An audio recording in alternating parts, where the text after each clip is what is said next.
The fallout continues over Larry David's unprecedented and vicious assault on the beloved Sesame Street resident Elmo. Former Star Trek actor Will Wheaton posted a massive creed on Facebook denouncing the Curb Your Enthusiasm star, which sent the internet into hysterics. The 10-paragraph post, which we will not include here as it contains a plethora of bad language, and compares Larry David choking the puppet to Wheaton's seemingly abusive father, and called the attack, quote, appalling, unforgivable, and despicable. In a response, friend of the show Glenn Greenwald took to X to decry the state of American culture, writing, quote, how did our culture degrade to the point where many people in prominent positions genuinely believe that a journalist can be guilty of the crime of treason for interviewing a foreign leader, and where slapping a puppet is treated like criminal assault.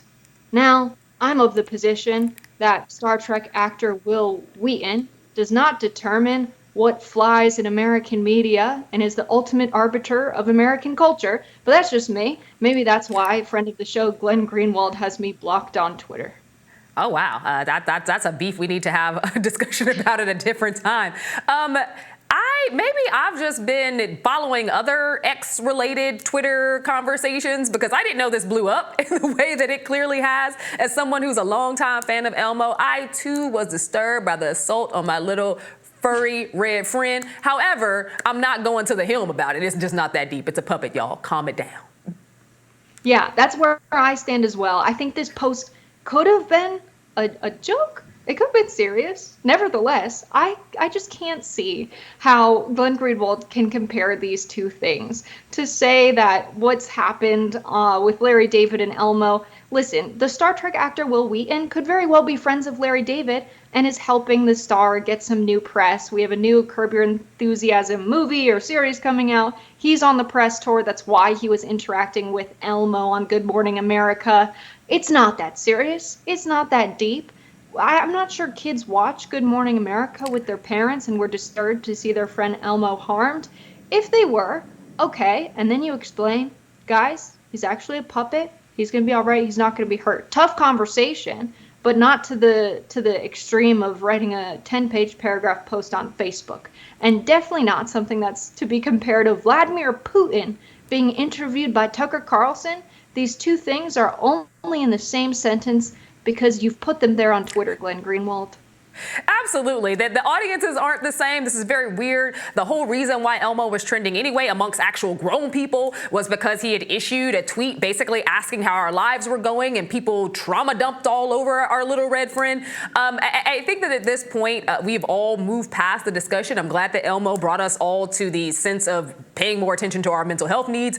However, this just seems like a leap way too far in, I don't even know where he was going with it, but trying to compare Larry David basically choking out Elmo, whose father, I've never actually seen Elmo's father until that skit, by the way. I just thought that he was a 3-year-old without a dad forever because he never showed up in anything else.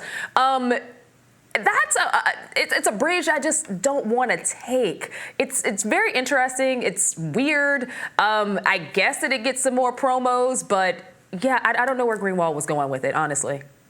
Yeah, I don't know why Larry David made the choice to attack Elmo. It seems like a spur-of-the-moment kind of thing when you decide to attack a puppet. Just a joke, just a little joke. Is comedy dead? I think for Glenn Greenwald to point out, like, here's this Facebook post, it's representative of what, many conservatives do. They're like, how can you be this and also this? And it's two totally different people, but they're like, liberals all have blue hair and, they work at Starbucks or whatever and want to unionize and whatever. And then somehow also liberals are, these people that run the government and run it for elites. It's like, it can't be both. Like, you're talking about two different groups of people there. And to say that people are triggered and offended and snowflakes is very interesting, that liberals often earn those titles from conservatives when it's conservatives that are upset about other people being upset about Elmo. That seems a little bit more sensitive to me. Here, here. And if I had a glass, Jess, I would be raising it right now. More rising after this.